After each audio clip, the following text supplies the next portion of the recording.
A man had 2 sons. The younger son told his father, "I want my share of your estate now before you die." So his father agreed to divide his wealth between his sons. Luke 15:11-12. Jacob left home, eager to start his new life. Jacob moved to the city, and for a while, everything seemed perfect. He rented a luxury apartment, bought a new car, and threw lavish parties for people who, at the time, felt like new friends. He spent his money freely, indulging in expensive clothes, nightclubs, and every fleeting pleasure that crossed his path. For a while, he thought he had it all. But before long, Jacob realized that money disappears quickly when there's no plan. Soon enough, he couldn't pay his rent, his credit cards were maxed out, and his friends were nowhere to be found. Desperation set in. About the time his money ran out, a great famine swept over the land, and he began to starve. Luke 15:14. Jacob couldn't even afford food. He searched for a job but had no skills for the real world. Finally, in a state of desperation, he took a job cleaning a grimy, fast food restaurant. He barely earned enough to survive.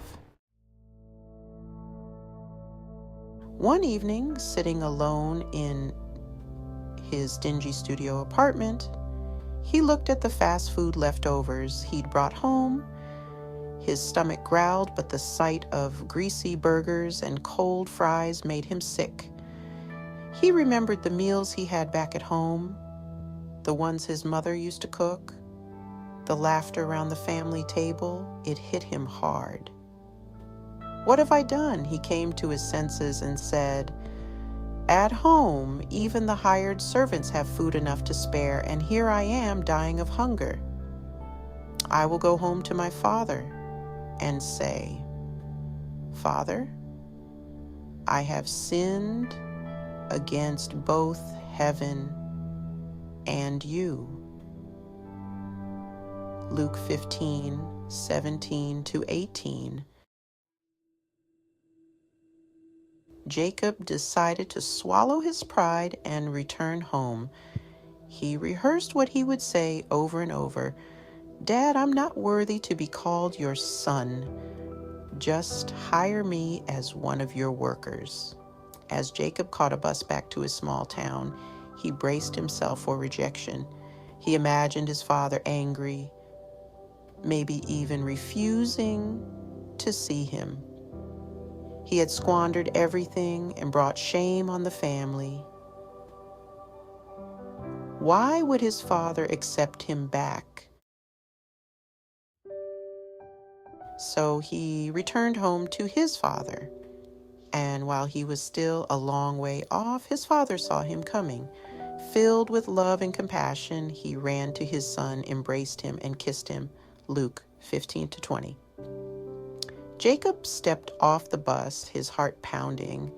He saw the hardware store in the distance, then his childhood home. But before he could take another step, he saw a figure running toward him, his father. Before Jacob could say anything, his father wrapped him in a tight embrace. Tears welled up in his father's eyes. "Jacob, my son, I've been waiting for you," Jacob, shocked, stammered. "Dad, I'm sorry. I've sinned against you. I don't deserve to be your son anymore. Just let me work for you." But his father wasn't having any of it. But his father said to the servants, "Quick, bring the finest robe in the house and put it on him.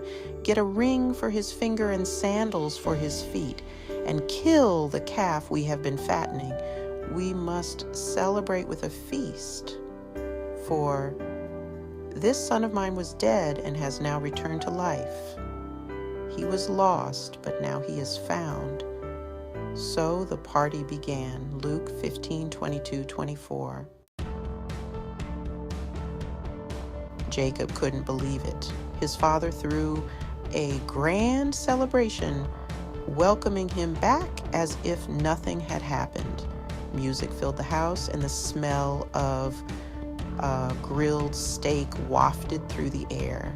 But not everyone was happy. Jacob's older brother, Michael, who had stayed behind, worked hard, and never complained, was furious when he heard the news. "Dad, how could you? I've been here all along working hard while Jacob wasted everything. You never threw a party for me." His father said to him, "Look, dear son, you have always stayed by me, and everything I have is yours. We had to celebrate this happy day, for your brother was dead and has come back to life. He was lost, but now he is found." Luke 15:31-32. This modern parable shows that no matter how far we stray or how badly we mess up, there's always a path home.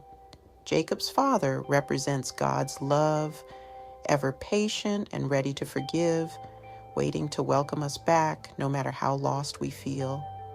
It also challenges us to think about how we treat others, whether we're like the older brother, holding grudges and withholding grace, or like the father, quick to forgive and celebrate redemption.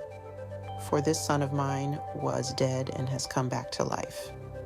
He was lost, but now he is found. Luke 15:24. We encourage you to think about your own life in relation to this parable. Have you strayed so far from God? Done so many things that you feel like it's impossible to return home? There is always a path home, and your Heavenly Father is waiting with open arms. Today is the day of salvation. Tomorrow is not promised. Come back home today. If you enjoy stories like this, please watch the next video, and please like, share, and subscribe to the channel.